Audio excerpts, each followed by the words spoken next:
Hello students, how are you? कैसे हैं आप लोग? चलिए आज क्लास 9th के सब्जेक्ट की तरफ चलते हैं। हमने रेशनल नंबर्स के बीच में रेशनल नंबर को फाइंड आउट करना सीखा था। ठीक है, आपको पता है कि रेशनल नंबर्स के बीच में बहुत सारे रेशनल नंबर्स हो सकते हैं, इनफाइनाइट हो सकते हैं। ठीक है, तो इतना अगर आपने सीख लिया है तो आपने तो ये भी फिर सोचा होगा कि इरेशनल नंबर के बीच में तो कुछ नंबर्स हो सकते हैं, या रेशनल नंबर्स के बीच में कुछ इरेशनल नंबर भी तो हो सकते हैं। इरेशनल नंबर्स कहीं हवा में तो है नहीं, वो भी तो कहीं ना कहीं रेशनल नंबर के बीच में ही तो कहीं ना कहीं होंगे ना। ठीक है, तो अब हमें फाइंड आउट करना है कि कोई भी आपको हो सकता है 2 रेशनल नंबर गिवन हो। ठीक है, कोई 2 रेशनल नंबर आपको गिवन हो।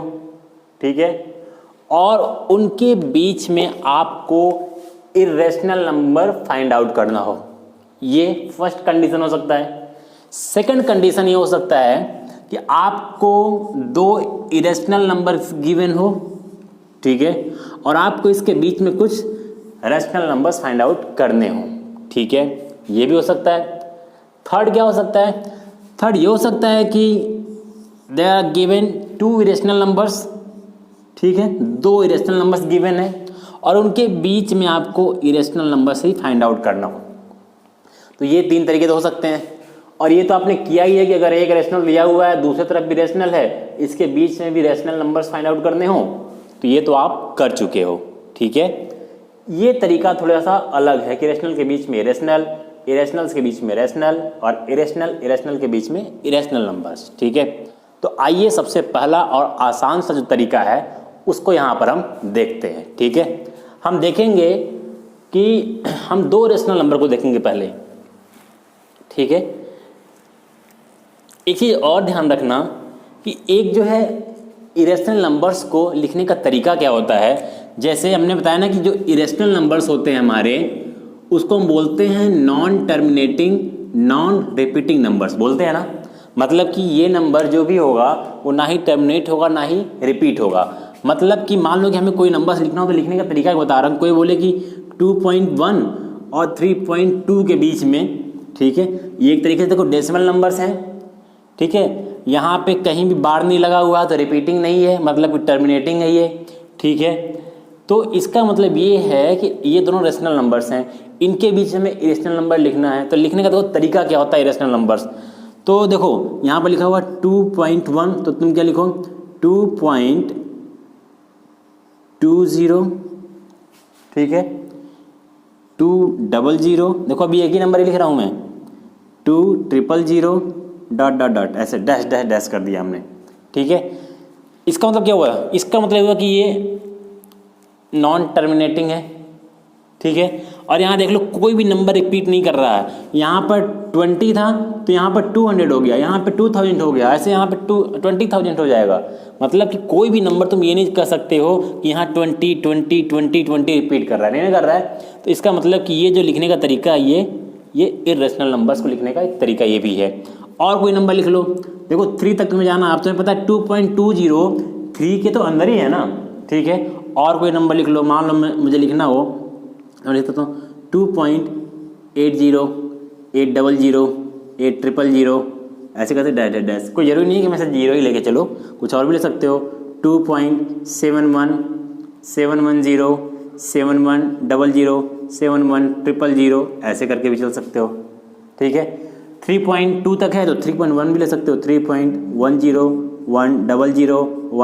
100 डैश डैश डैश। ठीक है, मतलब कि ये सारे नंबर्स क्या होंगे 2.1 और 3.2 के बीच में आएंगे। ठीक है, समझ बात आ रही है? देखो 2.2 क्या है, 2.1 के बाद ही तो होगा ना। 3.1 क्या होगा, इसी के बाद। इसके 3.1 के आगे कुछ भी नंबर सकते चले जाओ, उसका कोई मतलब नहीं है। ठीक है, नंबर है 3 या 4। ठीक है, मैंने लिखा 3.1 2 3 4 5 6 7 8 9। तो ऐसा इतना ज़्यादा नंबर लिखने से ऐसा नहीं ना हो गया कि ये 3 और 4 से बाहर चला गया। ये है तो 3.1 ही है। ठीक है, तो ये हमें याद रखना, थोड़ा क्लियर रखना इसको। ठीक है, अब आज हम कुछ नंबर्स को यहाँ पर एग्जाम्पल के थ्रू चीज़ों को देखेंगे। ठीक है, रेशनल और रेशनल के बीच में एक इरेशनल नंबर फाइंड आउट करेंगे हम, ठीक है। जैसे क्वेश्चन लेते हैं हम क्वेश्चन है to find two rational numbers between 2 and 3, ठीक है। फाइंड टू इरेशनल नंबर्स, कैसे numbers? Irrational numbers between 2 and 3। देखो, जब भी हमें इरेशनल नंबर्स फाइंड आउट करने होते हैं और हमारे नंबर्स जो हैं वो पॉजिटिव इंटीजर्स होते हैं, ठीक है, तो हमारा फॉर्मूला होता है कि हम इन दोनों नंबर्स को, मान लो ये a है ये b है, तो इन दोनों नंबर्स को हम अंडर रूट में क्या करते हैं, a इंटू बी मल्टीप्लाई कर देते हैं। तुम्हें बात आ रही है? बट ये मल्टीप्लाई करने के बाद ये नंबर परफेक्ट स्क्वायर नहीं होना चाहिए, ठीक है। तुम्हें पता है कि अगर दो नंबर्स का मल्टीप्लाई कर दोगे, रूट के अंदर रखोगे और वो परफेक्ट स्क्वायर हुआ तो रूट से क्या हो जाएगा, बाहर निकल जाएगा, तो वो इरेशनल नंबर रह ही नहीं जाएगा, ठीक है। तो हम क्या करेंगे, 2 और 3 को अंडर रूट में मल्टीप्लाई कर देंगे। 2 इंटू 3 इक्वल्स टू रूट 6। अब देखो 6 जो है परफेक्ट स्क्वायर नहीं है, तो हमारा एक नंबर फाइंड आउट हो गया कि 2 और 3 के बीच में एक नंबर रूट 6 होगा, जो एक इरेशनल नंबर है। मान लो यही अगर ऐसे नंबर होता 4 और 9, ठीक है, तब इसका अगर मल्टीप्लाई करते तो रूट 4 और 9 कितना होता है, रूट 36, और रूट से बाहर आ जाता 6, तो क्या 6 जो है इरेशनल नंबर है? इरेशनल नहीं है। तो इसलिए मैंने बोला कि ए और बी का मल्टीप्लिकेशन परफेक्ट स्क्वायर नहीं होना चाहिए, तभी ये फॉर्मूला अप्लाई होगा। अब देखो यहाँ पे कहा गया है दो नंबर्स फाइंड आउट करना है। एक नंबर तो मिल गया रूट 6, दूसरा नंबर में चाहिए, तो दूसरे नंबर के लिए क्या करेंगे, तो देखो हमने 2 यहाँ पे रखा, यहाँ रूट 6 हो गया। अब दूसरा नंबर फाइंड आउट करते हैं, ठीक है। तो मान लो कि यहाँ पे एक नंबर 2 था और दूसरा नंबर यहाँ 3 था, इसके बीच में हमने रूट 6 फाइंड आउट किया है। अब इन दोनों के बीच में कोई नंबर्स फाइंड आउट कर लो, तो क्या करें, मेरे बात वही था, इन दोनों को क्या करेंगे हम, आपस में मल्टीप्लाई करेंगे हम, ठीक है। हमेशा क्या करते हैं, मल्टीप्लाई करेंगे। अब यहाँ पे नंबर्स चाहे रेशनल हो या इरेशनल हो, अब यहाँ पे देखो एक नंबर रेशनल हो गया, दूसरा नंबर इरेशनल है, तो इन दोनों का जब हम मल्टीप्लाई करेंगे, तो मैंने बताया था एक नंबर को रूट में रखोगे, तो हमने इसको रूट में रख दिया रूट 2, ठीक है। रूट के अंदर इन दोनों नंबर का हम मल्टीप्लाई करते हैं, रूट के अंदर 2 और रूट के अंदर रूट 6, तो ये कितना हो गया, रूट में 2 रूट 6, ये आपका क्या हो गया, आंसर हो गया। अब इससे देखिए कन्फ्यूज होता है ना कि यहाँ रूट है यहाँ भी रूट है, इसका क्या मतलब है, ये इसको भी कैलकुलेट करके बाहर निकाल सकते हो, ठीक है। इसके बारे में जब हम ये रैशनलाइजेशन पढ़ेंगे तो वहाँ पर इस तरह के नंबर्स को हम डील करना सीखेंगे, ठीक है। अभी के लिए इतना समझो कि हमने रूट 2 को रूट 6 से मल्टीप्लाई कर दिया, तो 2 रूट 6, और रूट के क्वेश्चंस वाले कैलकुलेशन को जरूर जरा तैयार कर लो, ठीक है, अदरवाइज प्रॉब्लम्स बहुत होने वाली है इसमें। तो यहाँ पे हमारे दो नंबर्स मिल गए, एक रूट 6, 2 और 3 के बीच में एक इरेशनल नंबर रूट 6 है, और एक इरेशनल नंबर 2 रूट 6 है। समझ में आ गई इतनी बात। अब आइए कुछ क्वेश्चंस और लेते हैं, चलिए अब आइए दूसरा क्वेश्चन देखते हैं। 3 and 4, ठीक है, 3 and 4 के बीच में हमें एक रेशनल नंबर चाहिए और एक इरेशनल नंबर चाहिए। देखो रेशनल के लिए हमने बताया था 2 के बीच में चाहिए तो क्या कर देते, दोनों को ऐड करके 2 से डिवाइड कर देते हैं, बताया था ना, तो वो आराम से कर लोगे, ठीक है। ये हो गया, जैसे दोनों को ऐड करोगे तो कितना हो जाएगा, 4 3 7/2, ये तो रेशनल नंबर 7/2 हो गया, ठीक। बट इरेशनल नंबर फाइंड करना है, तो इरेशनल के लिए भी बताया था मैंने कि 2 नंबर्स होंगे, दोनों को आपस में क्या करेंगे, रूट में मल्टीप्लाई कर देंगे, तो 3 into 4 equals to root 12, this is answer, ठीक है। अब जैसे अभी पहला जो क्वेश्चन हमने लिखा था कि 2 और 3 के बीच में इरेशनल नंबर जो फाइंड आउट करना था, तो देखो एक तरीका और भी है। अगर हमें 2 को रूट के फॉर्म में लिखना तो कैसे लिखेंगे हम, रूट 4 लिख सकते हैं ना, और इसको क्या लिखेंगे हम, रूट 9 लिख सकते हैं कि नहीं लिख सकते हैं। ये रूट 9 को 3 लिखते हैं तो 3 को रूट 9 लिख सकते हैं, 2 को रूट 4 को 2 लिखते हैं तो 2 को रूट 4 भी लिख सकते हैं। अब इनके बीच में देखो इरेशनल नंबर्स, अब इनके बीच में इरेशनल नंबर्स लिख लो, रूट 4 के बाद रूट 5, रूट 6, रूट 7, रूट 8, इतने सारे इरेशनल नंबर्स 2 और 3 के बीच में आएंगे, ठीक है। एक तरीका ये भी हो गया आपका। मैं देखो जितने भी तरीके हैं सारे तरीके मैं यहाँ पे अप्लाई कर दे रहा हूँ, जौन सा भी क्वेश्चन आया जैसा भी तुम्हें लगे तौन सा अप्लाई कर दो, ठीक है, और क्या कर सकता हूँ, ठीक। तो आओ नेक्स्ट क्वेश्चन देखते हैं। कोई एक क्वेश्चन है √3 और √7, ठीक है। Find the 2 rational numbers and 2 irrational numbers between √3 and √7। कह रहा है √3 और √7 के बीच में, ठीक है, 2 रेशनल नंबर फाइंड आउट करना है, अब ध्यान से देखना है इसको, and 2 irrational number find out करना है। अभी तो बड़ी प्रॉब्लम हो गई कि रेशनल में दोनों को ऐड करके डिवाइड करना है, तो √3 और 7 को ऐड कैसे करेंगे हम, तो नहीं हो पा रहा है। तो हम क्या करें इसमें कि रेशनल नंबर हमें कैसे फाइंड आउट होगा हमें, ठीक है। तो देखो उसका तरीका क्या है यहाँ पे करने का, ठीक है। देखो जरा देखते हैं कि इसको हम कैसे करेंगे। जब भी इस तरह का क्वेश्चन हो, ठीक है, तो ध्यान से देखना इसको, और हमें रेशनल नंबर फाइंड आउट करना है, तो हम इस रूट की वैल्यू का पहले हम स्क्वायर कर देते हैं, ठीक है। इधर देखो, तो हम करेंगे √3 का स्क्वायर कर देंगे, √3 का स्क्वायर, और √7 का भी हम स्क्वायर करेंगे, तो √3 का स्क्वायर 3 हो जाएगा और 7 का स्क्वायर 7 हो जाएगा, ठीक है। जब भी कोई रूट की वैल्यू तुम्हें 2 गिवन हो, दोनों रूट की वैल्यू का स्क्वायर कर दो, तो हमें नंबर मिलेगा 3 और 7, ठीक है। अब 3 और 7 के बीच में तुम्हें 2 नंबर ऐसा लिखना है जो परफेक्ट स्क्वायर होना चाहिए, ठीक है, वही तुम्हारा रेशनल नंबर होगा, ठीक है। अब जरा देखो, परफेक्ट स्क्वायर होता है जो किसी नंबर का स्क्वायर हो, ठीक है, ये हमेशा याद रखना। अब देखो जरा यहाँ पे अगर हम देखें तो 3 के बाद एक नंबर 4 आता है, 5 आता है, 6 आता है, ठीक है, 3 नंबर इसके बीच में आएंगे।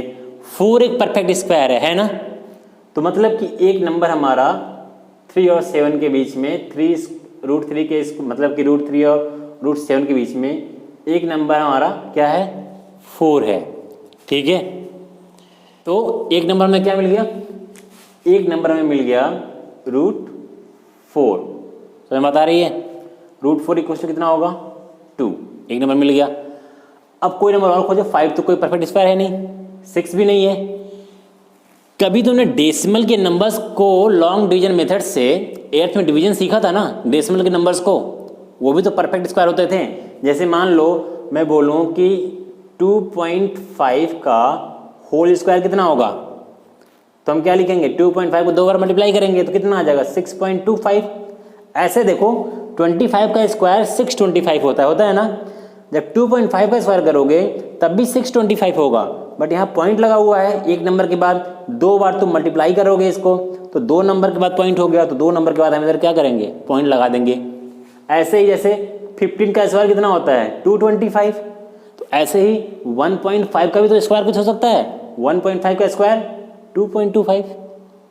समझ बात आ रही है। तो अब देखो जरा, हम इसमें से 6.25 जरा बताओ, 6.25 जो है, ठीक है, वो जो नंबर है, या तो 6.25 जो है वो 3 और 7 के बीच में आ रहा है कि नहीं आ रहा है, आ रहा है ना, तो हम लिखेंगे √6.25, ठीक है। ये एक परफेक्ट स्क्वायर है, किसका, तो उल्टा चले जाओ, किसका है, 2.5 का। बात आ रही है। जैसे देखो 25 का स्क्वायर 625 है, 625 को रूट में कर दोगे तो आंसर कितना आएगा, 25, करेक्ट। तो वैसे मैंने भी लिखा 625 को रूट में किया तो आंसर कितना आ गया, 25, बट यहाँ पर पॉइंट लगा था, यहाँ पॉइंट लगा दो, रूट में किया तो आंसर कितना आ जाएगा, 2.5, ठीक है। तो हमारे जो है देखो यहाँ पे 2 नंबर्स मिल गए हमें, एक नंबर मिला हमें 2 और दूसरा नंबर मिला 2.5, ठीक है। मतलब कि √3 और √7 के बीच में एक नंबर 2 और एक नंबर 2.5 एक रेशनल नंबर्स हैं, ठीक है। नाउ इरेशनल नंबर्स, ठीक है, हमें इरेशनल नंबर फाइंड आउट करना है। देखो बहुत ही इंपॉर्टेंट क्वेश्चन है, इसको ध्यान से देखना। √3 और √7 के बीच में 2 इरेशनल, तो देखो इरेशनल नंबर तो हमें ऐसे देख के हम बता सकते हैं इरेशनल नंबर कैसे। √3 के बाद क्या आता है, √4, लेकिन √4 इरेशनल नहीं है, तो √5, √6, ये दोनों इरेशनल नंबर्स हैं, खत्म बात है, ठीक है। अब आ जाइए जरा एक और क्वेश्चन लेते हैं, ठीक है।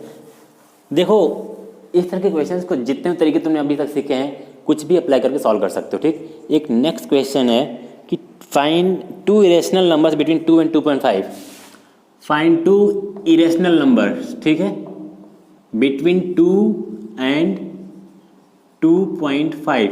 अब देखो लिखने का तरीका मैंने एक और बताया था आपको, वैसे भी लिख सकते हो। कैसे? इसको क्या लिख सकते हो, 2.5 तक है तो लिख सकते हैं 2.10, 100, 100, ऐसे कर सकते हो। और क्या लिख सकते हो, दूसरा नंबर 2.5 तक है तो 2.20, 200, 200, ऐसे कर सकते हो। 2.31, ठीक है, 30, ऐसे कर सकते हो ना। 2.5 तो 2.50 है ये, इसका तो समझ में आ गई बात। लेकिन यहाँ पर देखो, हमें इसको लिखना है अगर अदर मेथड से, तो हम क्या करेंगे, दो नंबर्स दिए हुए हैं, इनके बीच में इरेशनल, तो मैंने क्या बताया था, अंडर रूट ए इंटू बी, तो ए है 2 इंटू बी है 2.5, तो मल्टीप्लाई कर दोगे तो अंडर रूट 5, एक नंबर तो रूट 5 मिल गया हमें। सेकेंड नंबर क्या होगा, मतलब कि 2 एंड 2.5 के बीच में एक नंबर मिल गया रूट 5। अब इन दोनों नंबर्स को ले लो फिर वही फॉर्मूला क्या होगा, रूट ए इंटू बी, तो रूट 2 इंटू बी क्या है, रूट 5, तो आंसर क्या होगा 2√5, एक आंसर ये हो गया। ठीक है, बात समझ में आ गई। इसमें कंफ्यूज मत हमें बार करना, रूट और रूट दो अंदर क्यों आया हुआ है, ये भी करेक्ट आंसर्स हैं। ठीक है, आप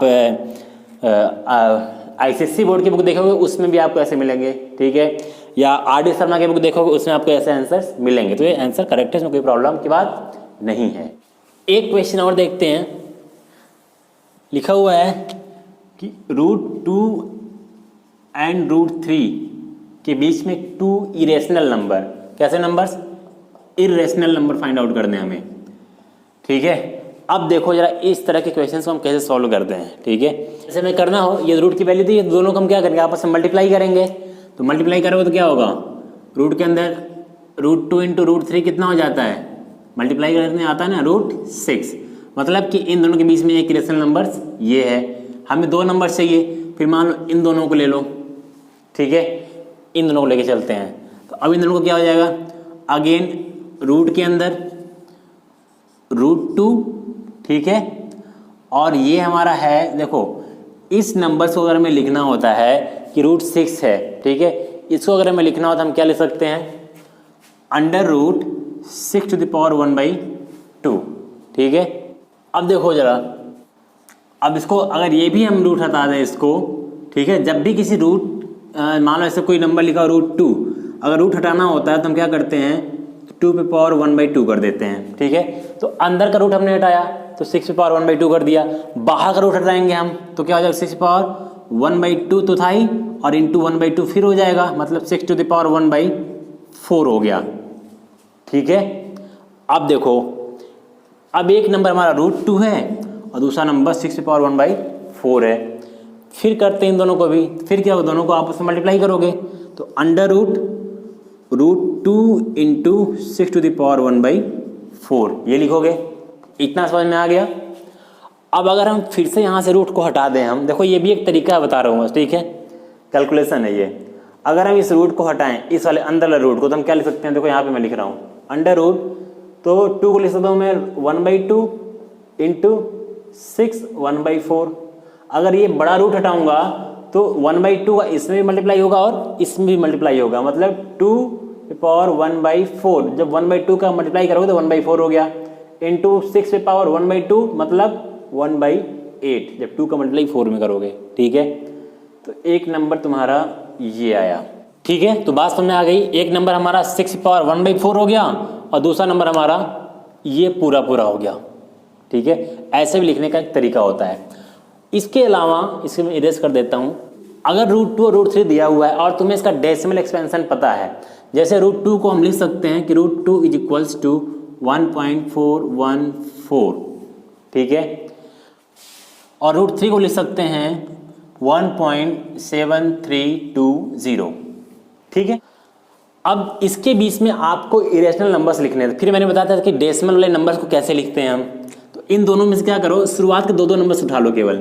ठीक है, 1.4 और 1.7, इसके बीच में नंबर्स लिख डालो। क्या लिख सकते हो, 1.4 है तो लिख दो 1.410, ठीक है, 414 लिखा हो तो ऐसा करो 4 1 है, 4 2 ले लो, 1.42042000 42000 डैश डैश डैश, एक नंबर ये हो गया। फिर लेना था, फिर और लिख दो, 1.7 तक जाना है ना, 5 ले लो, 1.510 5100 51000 ऐसे डैश डैश डैश, ठीक। कुछ और ले लो, 7 3 तक है तो 1.71 ले सकते हो, 1.710 7100 71000 7140 डैश डैश डैश, 72 भी ले सकते हो अभी, ठीक है। तो इस तरीके से करके बहुत सारे, भी देखो 42 लिया हमने, 43 44 50 45 46 47 48 49 51 51 से लेकर 60 तक, 60 से लेकर के 70 तक, 72 तक, ऐसे करके तुम 10-15 नंबर्स तो कम से कम लिख ही सकते हो यहाँ पर, ठीक है।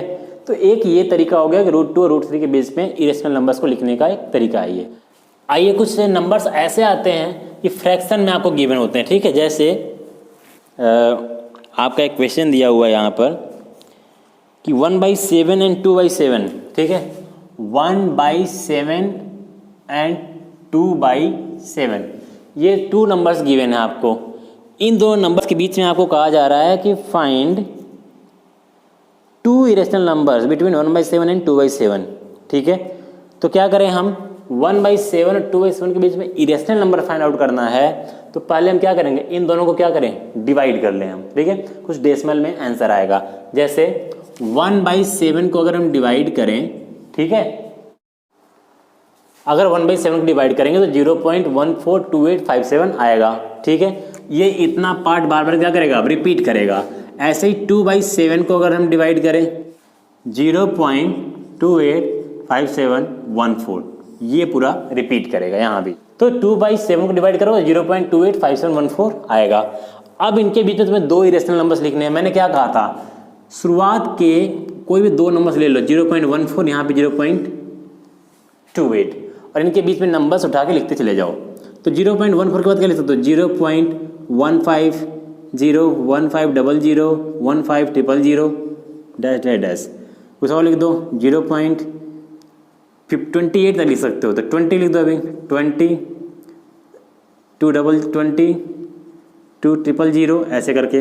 कुछ और लिख दो, 0.250 2500 25000 डैश डैश डैश ऐसे। 27 भी लिख दो, 0.27 0 27 00 27 000 डैश डैश डैश, ऐसे करते हुए आप बहुत सारे नंबर्स यहाँ पर भी लिख सकते हो।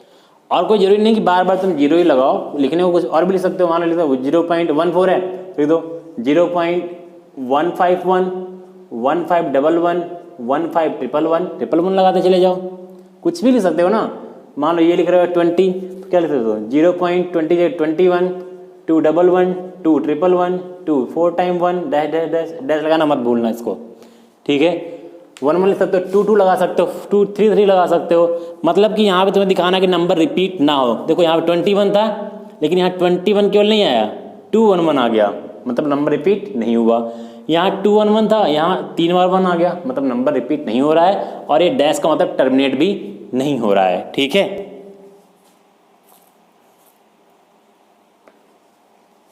अब ऐसे ही कुछ नंबर्स और हैं कि 0.12 और 0.13 के बीच में नंबर्स फाइंड आउट करना है। जैसे लिख रहा है 0.12, तो लिख दो 0.12 के बाद 0.121 1211 12111 12311 ऐसे ही करते करते लिख डालो, ठीक है। इसको देख लेते हैं। अगर 0.12 और 0.13 के बीच में नंबर लिखना तो कैसे लिखोगे, तो देखो 0.12 के आगे 0 लगा दो, 0 1 2 00 1 2 000 एक नंबर ये हो गया। कुछ और लिखो 0.121 1 2 11 1 2 111 ऐसे लिख सकते हो, और डैश डैश डैश, ठीक है। मतलब कि 3 नहीं आना चाहिए, 1 2 1 2 1 2 1 2 1 2 आ रहा है, 1 3 नहीं आना चाहिए, ठीक है। 121 आ गया, 122 इस तरीके से 1 3 तक जा सकते हो। तो ठीक है, तो इस तरीके से हमारा जो ये रेशनल नंबर्स है, इरेशनल नंबर्स के बीच में कोई भी इरेशनल या रेशनल नंबर्स फाइंड आउट करने का जितना भी तरीका था, जितना भी मेथड था, मैंने सब कुछ यहाँ पर बता दिया आपको। जो भी मेथड आपको क्लियर ना हो उसको जरा एक बार फिर से वीडियोस को फॉरवर्ड करके पीछे देख करके देख लेना, को समझ लेना अच्छी तरीके से, ठीक है। और जिसको ये मेथड आता हो तो वीडियो को क्या करो 2x के मोड में फॉरवर्ड करके देखो, ठीक है, टाइम वेस्ट नहीं करना है, ठीक है। और भी चीज़ें हैं, अब उसको बाद में देखा जाएगा, अब इसको आप लोग कर लो, क्योंकि देखो और मैं बार बार कह रहा हूँ कि रूट के जितने कैलकुलेशंस हैं वो मेरे पास वीडियोस पड़ी हुई हैं यूट्यूब पर, उसको ज़रूर देख लें आप लोग, क्योंकि अगर वो नहीं आएगा तो कुछ भी नहीं हो सकता है। अब इसके बाद हम लोग पहुँचने वाले हैं रैशनलाइजेशन पर ही, ठीक है, और हमारे जो एक्सपोनेंट वाली जो वैल्यूज हैं, क्योंकि बहुत सारे स्टूडेंट के क्वेश्चंस आ रहे हैं कि सर एक्सपोनेंट की वैल्यू की क्वेश्चंस कैसे सॉल्व होंगे, कर नहीं पा रहे हैं वो, ठीक है। तो मैं उस पर आना चाह रहा हूँ, और वीडियो जो भी अभी तक बन रहा है बेसिक चीज़ें मैं बता रहा हूँ उसको ज़रूर से ज़रूर देखो, ठीक है, उसको पढ़ो समझो उसको, अदरवाइज आगे के क्वेश्चंस में प्रॉब्लम होंगे, ठीक है। मैं आगे की बात करूँगा और आपको पीछे की बात नहीं पता रहेगी, ठीक है। तो all the best, take care, चलते हैं, मिलते हैं नेक्स्ट वीडियो में, थैंक यू।